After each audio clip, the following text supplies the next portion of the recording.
Hello guys, today is the final day of BMCH LHC BMHC Season 2 final day. Is an guys, like subscribe him ball chi vin lang na bon vin. Like subscribe cho ngai the yingin.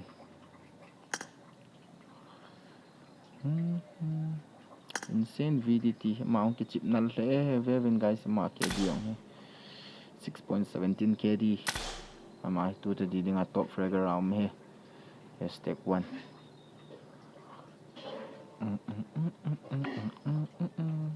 Mr. W mà bạn hiện là điểm mình phẩm mấy lâu cho bé con quay bên hiếu nằm vào cái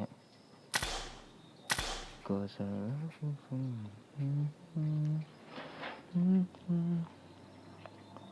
anh nói là sẽ tu ni cho ông cái kim tụ bảo vệ TF Kevin cái bạn team number 1 3 8 9 11 12 13 18 ông mỏ cho ông độ đầu lại về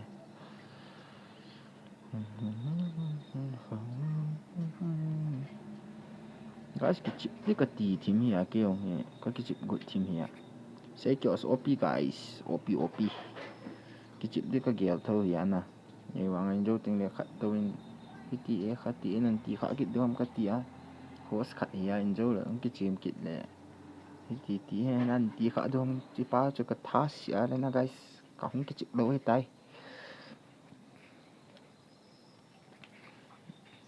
ประเทศนู้นสินะบาง season 3ของขายองแหละชาบางช่วงที่กิจมเตเวตทีม number 1ก็ทีมมีก็เตะก็หันเลยฮะยามติ้งเตะกะที่ว่าหลุดเนาะกะที่สองหลุดเนี่ยมาแล้วกะที่ปอดเนี่ยบอลด้วยมันจีเลยสิทีม number 16 fire venom อามาให้กุนจุดไกลจ้ะ number 4 level เกียร์11 นี่ให้เป่ากันมาน้องสุกกิเสียก็มันเราดีอ่ะเอามาสมองปอดโบย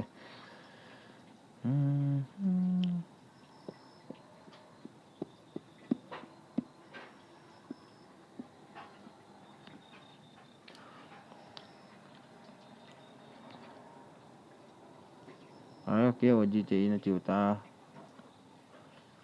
you have only how much minute I don't know 6 minutes 6 minutes บ่นี่ตาจงกิลุโลเลยตาบังโง่สุดไปเดียวตัวนี้ final day เฮีย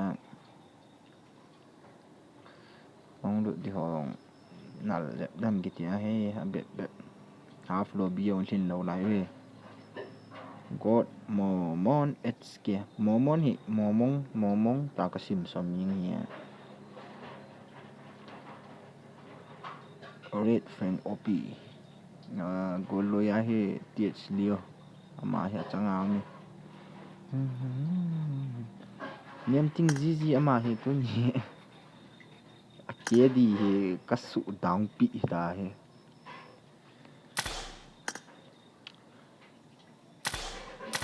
numai de nga wang cho tu kedi hong he team he na ba ki le Mr. W akacho total damage done सकते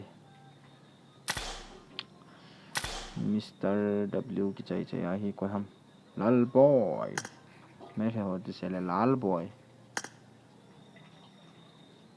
तुम इधर की चिप हो मैं यहाँ माउं की चिप भी नुक लेंगे guys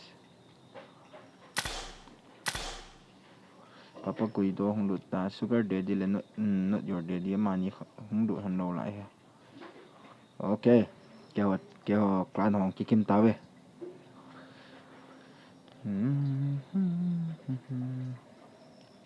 okay khat tiang ki kim ta team number 5 tiang ki kim ta 4 tiang ki kim ta tu ni sugar daddy ki chim go lo da ni awang phabe se ni ma wa ni 30 fin lo le pe do de ka ti la 40 ni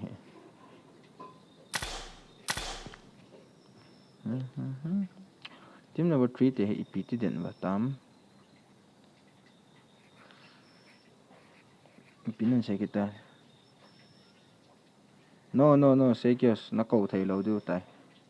Coi mặt cha nó đầy địa nó câu lâu điêu hết tai. Al je chu list ki pi dung zu ya chu chi abo ji ki chi hen am say kios coi mà nó câu be thầy lâu ding.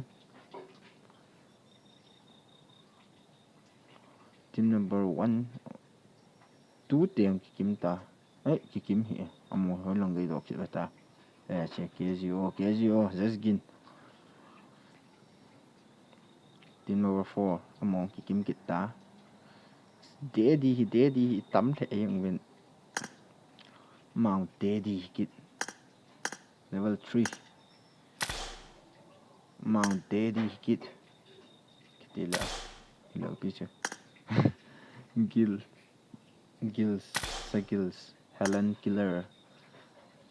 Helen Killer ti da. Helen Killer ti da. Guys, ông thừng có mấy tay phạt ha. Đấy.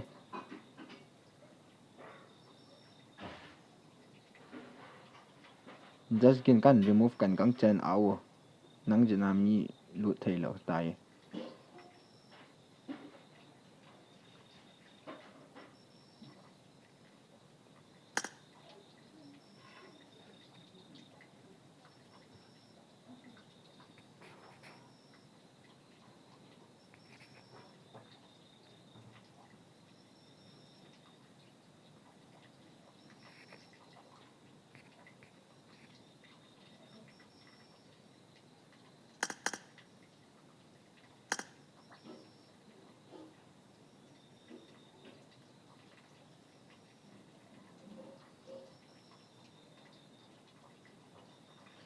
Kale lang choi lang aga ki chom lut kina. Team number isa hi wa ha mo lo yong hi. Half lo bi thing tai. As incoming call ball hi bu tu a hi. Stream ki ball hi.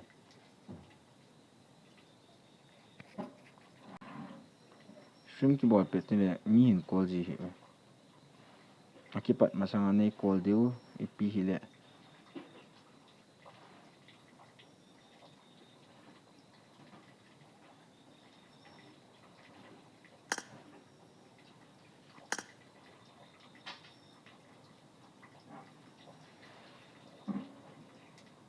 Free room hai po ya guys. Interview me.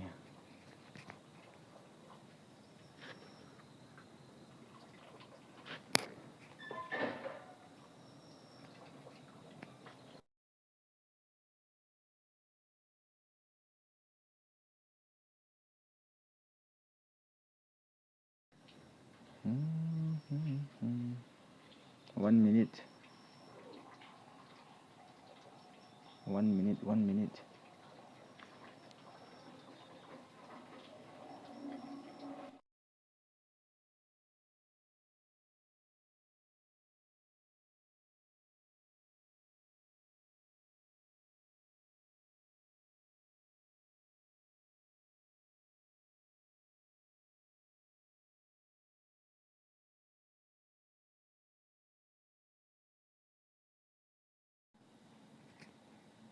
Oh.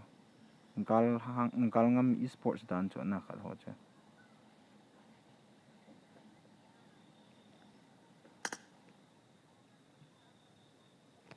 Ibola ne call jiu ha.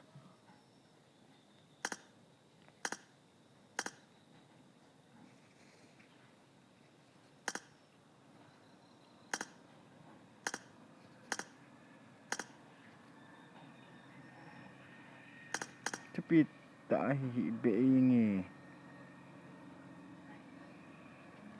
No loi he. Ipi miss lo na no jiu ong. No loi je na mi bui jin he lo han.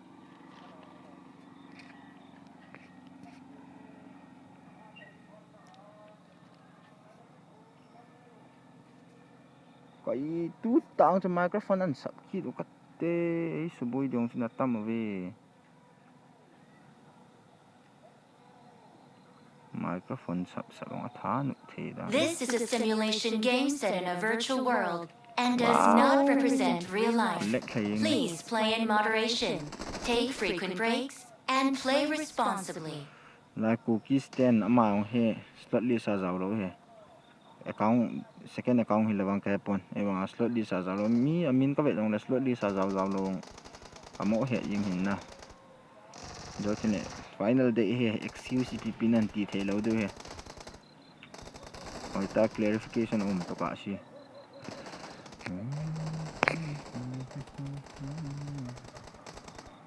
Tung ra ta. Tung si. Okay.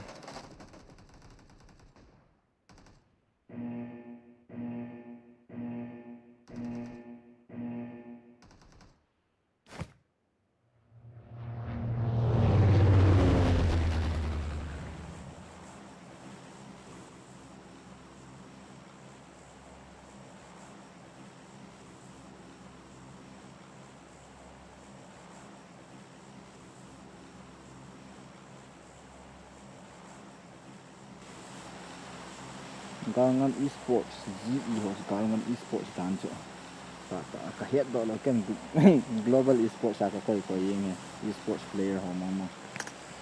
Okay guys koi ha a chom ha hi overall. Okay amo hi koi te to ham koi ham ko ma chom ha hi TF Naruto kun to your favorite nun your favorite nun hi kilu hil kin dan ta hi chang he.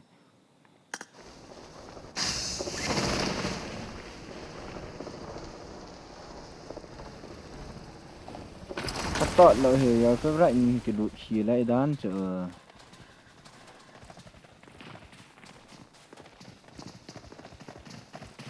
số lần gắn phải bol của ha gắn phải bol tự chết rồi rồi cái rạnh nữa là dám kịt lái tay bị gắn phải không bol của âm hồ cookie mi. Okay, Kevin an nongin. Lang Naruto kun ama to mi thum mini hi cookie te team mini hi. Hoi la pra Kevin hin chom khat chu ama chu ho chu ga da thau tin. Tang hoi lai chu wa. Fight pe the. Okay, team gol lui amo ga ve ke te guys. Mo wang fight vang va lo dia wang ki nai the wes. Team thum gen. Team thum la mi ita na ha. Are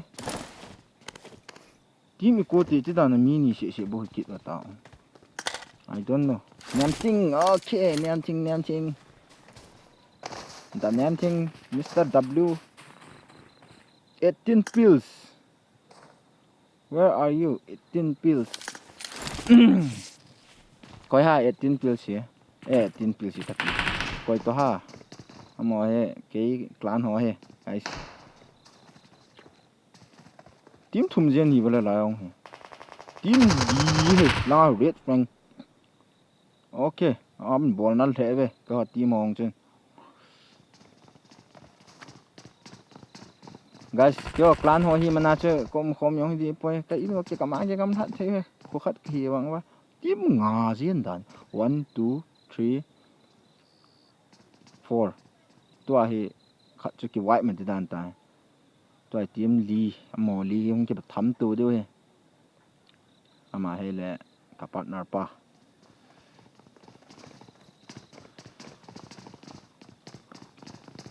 God Momon HK Red Frank OP Trap Boy Joy Cookie 77X Daniel SPT I'm Lian ti da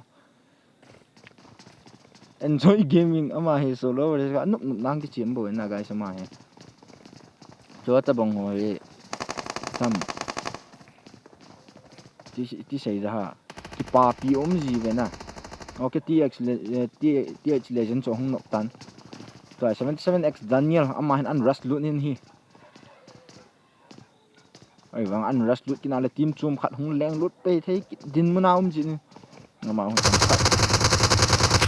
thu này tên thu cái tên thu này ta mong mong không chịu bằng cha ok 79x dan yang tu dia kan yang dia san join try TH legend 1v4 and ball do lên ta an ball do po po ale ma he cái jing thế nó cái GBS versus GBS 18 versus what is this getting it is really finish ta sa madik le namgun ama he now trap boy ma hong kin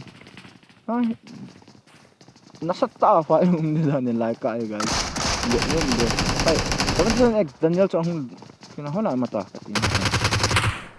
ama ang low in dagan bang ang ka ang gihil do tan lamgun ang mga DBS ni nga di wadan he am dan you can ya DBS ni guys a lawsuit ke gun mo yung video han thì qua chỗ cái thầy này buồn cái chuyện nó một chỗ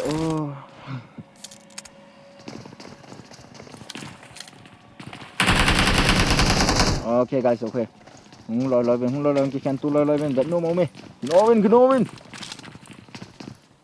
mà họ cái chạy là khát không lụt tay cái chạy là khát không lụt tay cái thì cho vậy nôm mồm gì nè instant ta cái khen những điều ngay cái ở đi thì là God momon HK ama pan na hoi he enar sa sangin tiet yo ko no ni hi wangin lai fa ni kit thei lo hi cái bo yang di dia so ki reload so ngai le ti mo zat nei the mo ni ông ki reload che aging chu la ying tan nga le lom the ying ki le ni ki tu dio hi tam cái screen nông rotation không chỉ cái gì này TH legend thì khúc rất hầu đan tay TVP lạ lại cái boy ama hình PVP anh sẽ tam ông nào location thì mò là mò cái tu thấy lo mấy thế tay ông rush vào lại khát pen không vào lại vắng chơi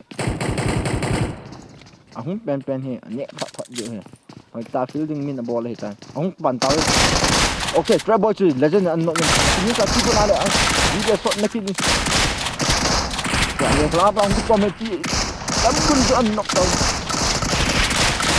ok GBS versus GBS ok one two knock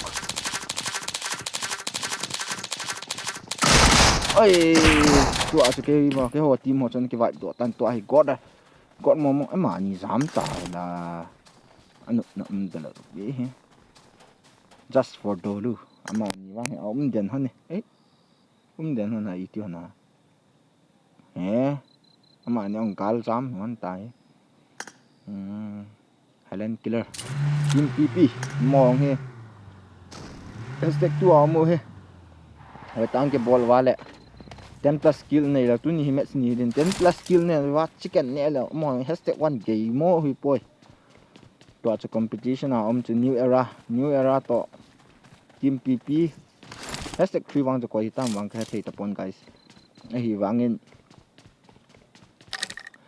team PP te ong team thei sai ba PP amo hi team pro players si ha iti ham wang kha pon a full form no is kadong hi ben chi your favorite ni bon lai alut mo sát kip OP aman 3 kill na name wala koi pen chana thau ha alo la gunfight bolo si kit TF Kevin amo mama hi guys zani nan say un na no no ipita team up na ti ji team up na ti ngawa le tham e wanga chu kyo nong ka say proof hin choi win na proof hin ti win lang ti ting le kyon team up hi ala chun disqualify ka ball di na chung sa kanan say win chule VDT #1 amo ho hi nga chiute VDT Raiden TSL ama ong hi team chum hi china hi out pe dan tai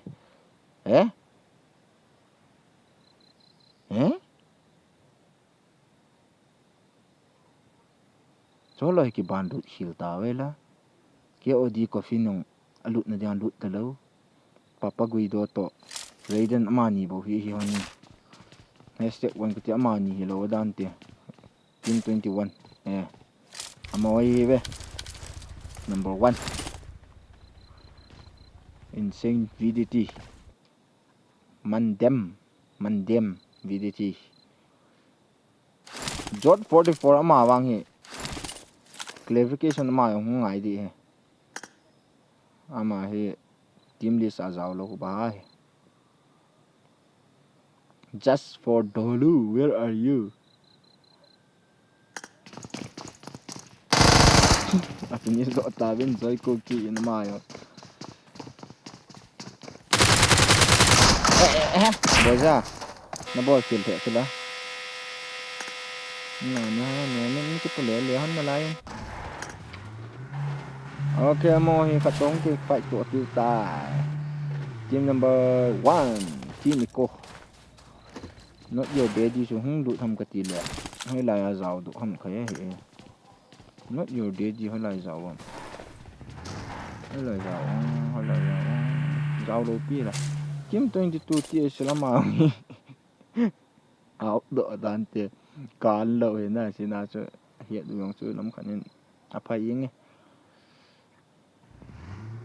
Pha chang an hung lu ji wa le nalap du hi na hon nong lu ji ting lo timing na ve ji po na nong mo lu ji win minute khat awat ji tin nong lu ji ting lo slot na lap ji lo na hun ji sat keep store your favorite nun chu loi cha hi your favorite nun chu boy gun hi sir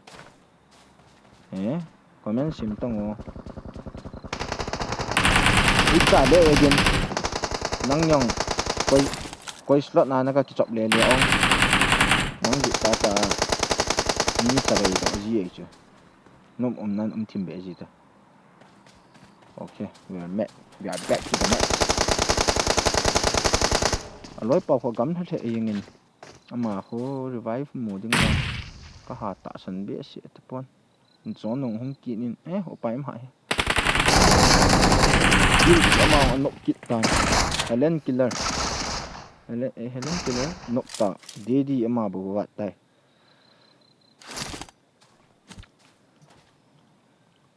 Mr. Galngam Daddy amo hi pai hung tu po hashtag 1 chun ho ading tham khat hung gam thaje la kilom thim tai ei bang 1v2 dan ball da chicken nan ne la ka son DBS sun ball lang chicken nan ne po la ka ti he chicken nan ne le reeling so ta kai la te ba okay Daddy amo lang Daddy on board ngai gana lo hama oh gal come on okay acha hi chula only two ball chula ma Daddy is OP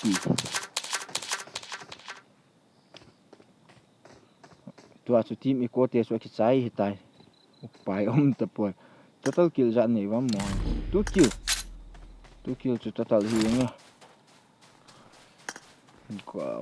God momong kakak gede angkat ini kecil anak kap chat win DMR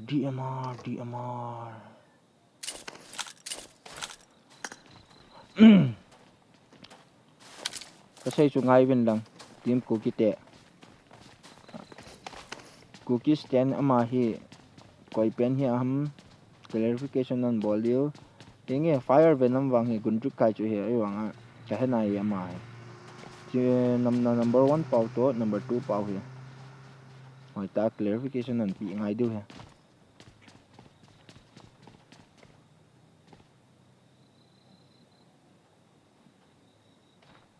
team vat le vat hi le mi chu amin umai chu zawng la chun point mudi hi ve ta nyanam just gin point ki pidi lo chu wala am bata goloi te chu mini se yo na ma ni liong chita kalet ong chita ketal points to nun lin ama ni bo hi hon ta he guys stream nin vet pi zal vin ka ki pai group vet to group vet pha lo pi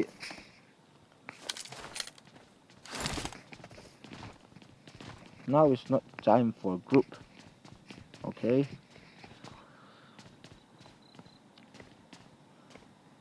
Cùng khách cánh không cái trái lệ thì lồm nó demo. Guys suốt lại net không cái sự tận hy vọng nhưng itam lại là season 3 thì sẽ khát dấu hấm khát lăng không cái bàn tin hello lệ không cái bộ lâu mấy thầy tan không cái bộ lồng lệ sẽ khát dấu lăng bé không cái bộ đi tay cho lệ coi ta bằng livestream lại bị hệ slot scam coi ta bằng livestream nó vậy là tournament ban lăng không giàu nôm khá dùng lệ nhẹ điều khát chuan price pool long ki ho tu dio heo price pool ki sanau hoi ta ki ho tu dio ji so price pool ho them thama thil neu cha ki boina hum nom ji chi na ki boina lo ding in price pool long ki ho tu tin i mayo si no ho player ho ta ki ho tu si chi ying dio heo team name nham ting cái là nó thầy ta mà nong fight la tòng fight la win lăng nó hot đường là hot win lăng nó nọ đường là nọ win lăng chú hi chi nó ta chef cái chim hi tao ngô full rush as a op chi tao đi lal boy ô so pi lại hi pi gul so gul no na tho na kaden ka vezo hi be yeng sen hok cho hi yeng thì ai nó hoàn là vàng cá lá bên nào khẩn lần hoàn là nó thuốc à virus kia cho nó mù đi ta là ngã bằng frying pan sẽ kít khẩnนู่นnó dagger sẽ kít thế là chuẩn bị đồ tay này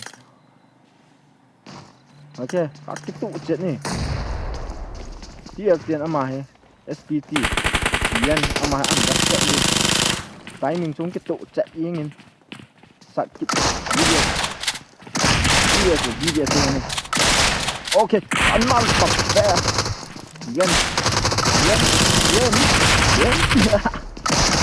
Yen cu anak tawin. Naruto kun one trap boy. Cái bài thân vẽ lại tay ăn mua độ hay là vang cu. Nal thế đi oh. Yes, bola nó acha aki chạy itu gitu anet mang ta hela the net is not good already guys oh my god 4Z stream book kito hi team ham cái he SPTZ thì that SPTG thì ha guys connect cái số talo pi là 677 ta so like cái hồ lang like ông thiu le 5G mang nghiêng na aji su gam khang net mang hiel team chum khai hung lột chết lại tạo gõ khát chết nơi đàn hay gà 20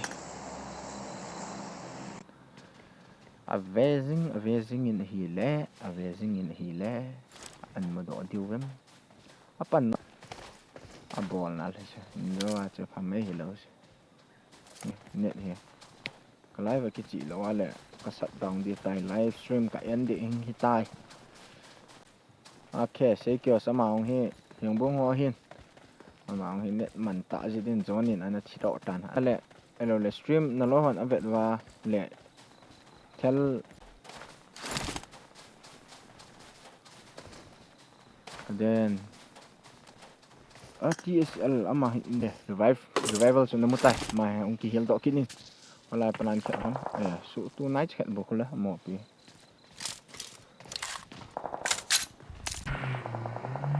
kimano pi ho không phải chi na ingi chi loi tơ nhằm pong cho về tao ITM thầy to leo cái tụ chết mà loi cái tụ chết yêu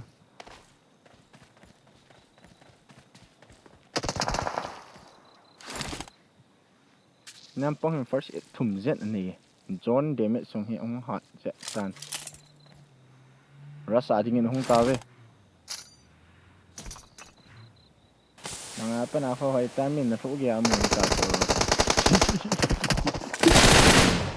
Okay, VDT insane. Ama tu. Zona na nulle ni an. Ho agari wang akap sit pi hana la wang gala pa na na ding wang bui zat mai the hin. Wang ni. Ang ke vai do kan. Insane VDT. Ama hi top fragger ar nok pakitan zona chiwang hi zona hung ke chai leo ke lon thim ta bo. Insane VDT hi zona hung ke chai de tai. Zone damage heart wala bleeding yung heart ni. Nhất chung hỏi tìm tay 5G is back guys, 5G is back, yeah. Insane VDT unheal pakitan, unheal to po ale. Iti dam hung ki heal do man dinam. Okay, for nok pakita kantala. Jot nang nakile lo le. Gari pudding akile bleeding wang gang ay ta so. Haita. Laita. Insane VDT so zone na ki chai tai. Da ho tua he cryo he tawin. Da ko team si wa nang. Team friendship Galangam Esports TSL Gului Lom TSL chu ni ki chai khat kai ki chai do adan tai.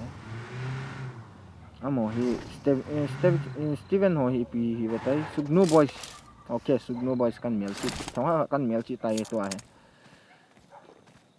Ai Steven no ma so na min kan la le thi ki tu chen ai wanga ko poi team mate hom na lai ve team mate hon hoi tai hin ball win tin to ai team nga iti da na amo loi iti da na zona nok yung wata disconnect nga dan ho network mangham khat mai the ma ayong he to ai SDE it's all boy 9 years ti dan cha 9y ama to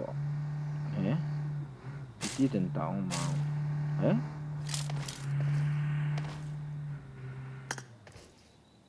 jot hin gari an tol dan cho het do wa lo he ga kalung dong ke chala team DMR.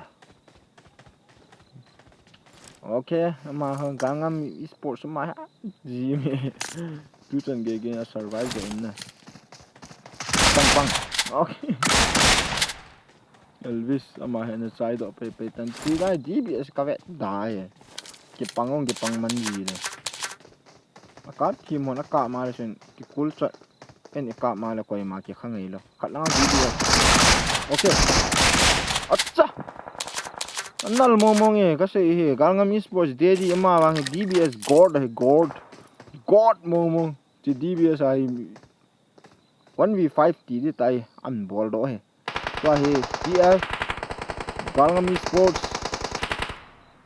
so lo he new era goloi lom amo li hi vi to TF te hin surprise an ne the he to galngam esports akunin nun lên ama ni hin slamming chop hanin ga veute ketar points in DBS soi kin hoi langa na ga chiong lang pangman do. Okay, all boy tem ni hoi tan pang ama ni yong kin to gangam esports sama bu he zone sunga do to team thum hung tai total finish 8 kill amo a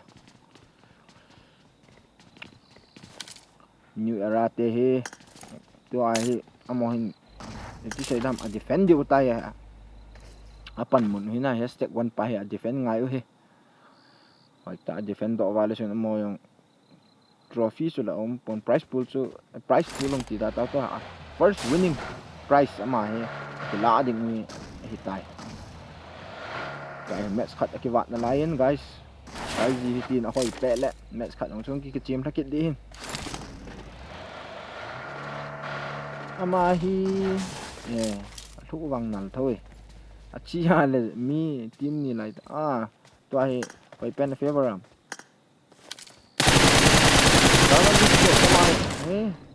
dot khat to ai team chi pitai new era new era te hin advantage ha hoin a ho ve aji chu compound nei win compound ja chu mo hi chicken ka ti yeng new era te chicken TF te an ball do le wang chu i be kilo dam sona pe so ha kara ti ja tua hi la ko galngam sport amang hi galngam sports to TF te hin tua ta kha he new era te he a ball sa udan te new era te he mo bo zone na hi win new era langa velte dot it's all boy hin hoi tan TBP la guys la he scam ball tua hi TF te he no sai he side to side na he bui le tan gari hi ani hon lewang chu cham khat chu advantage sum jet hin la ho it's all boy ama hi apan dan nal hi na hi ha le yengin hoi lang team hi le man yang chu si hon tan tua hi it's all boy hin hoi ta chan tu se la le hoi tang den ki hon tan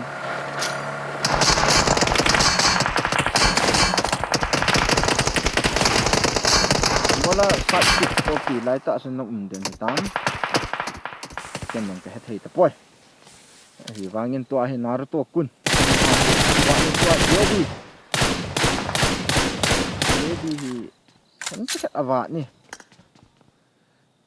dedi hang op phayen lai ta it's all boy kon hoi tan an vet the hi na lang hin ve la sin namu chat di namu lo ham wang ka pon dedi kon hoi tan an mu di hin na ai wang a man hin thang khat ching thei ta ki chin he la ko mi khat on min lang a dedi zone in favor the engin one is khat ga than o loi chal kit ni ba dot ni om na heavy 9 point triable ka power naruto kun ama hi hil betala dinga hung chi mai thei hin aji so janga ko ni era ho team ni ka on to hi 1v2 hi sai pai ta poi TF2 #1 TF te ka te new era te #1 hi ng we ka sei chila confirm ka ti chme it's all boy ama hin damage cham hal kali bo ne anane langa aloi pa khoi le zon sunga nom ta uma hi tai nom ki tang le nom ta aggress wang abol hana la wang si hana la DBS hin na DBS phat tep lo thel he okay ka sei phat tep lo thel le chi na masang ka na ama namu it's all boy namu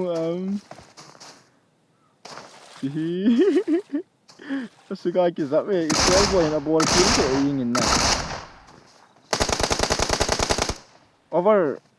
over under ka sei ta ma underestimate na ball hon walin na tham khat chu na save je hon hin le padi ya your favorite nun hin la kill khat cha ni pon ma he sim da yom le I thei hin e wang kill khat chaw nei de pon to chu #1 TF #2 new era #3 team PP #4 goloi lom #5 suknu boys #6 I don't know choi ka heta poi e wangin screenshot ga bo ite guys 6 8 9 has screenshot ka ball loi guys yo te ne hung mang kit le koi ma chan na ball man kit lo le okay ro bu ya ka pan kit di hin di na chu screenshot ga ki ball do he guys naruto kun chu nom ta chicken ani e han thei ta chu ma ni sin na rason lo di ya na ball khil wal hon ta chu ngã hòn là chun free chicken bù chun free cái trong là free mong à free đàn đàn cho xây gì mà gã đồng chiến nghe mà cái ní câu hi sao hầm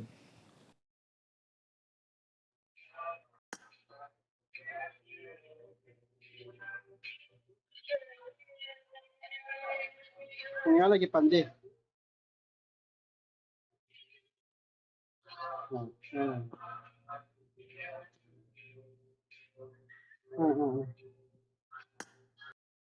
okay guys pung get chung thing pai get tan hung ke pan 5 minutes sẽ bao cái vật đây guys 5 minutes only 5 minutes amoy anh cái chuyện pai get yang vào này only 5 minutes बाकी है ngà đi mấy cái ngà thọ kết lâu lẹ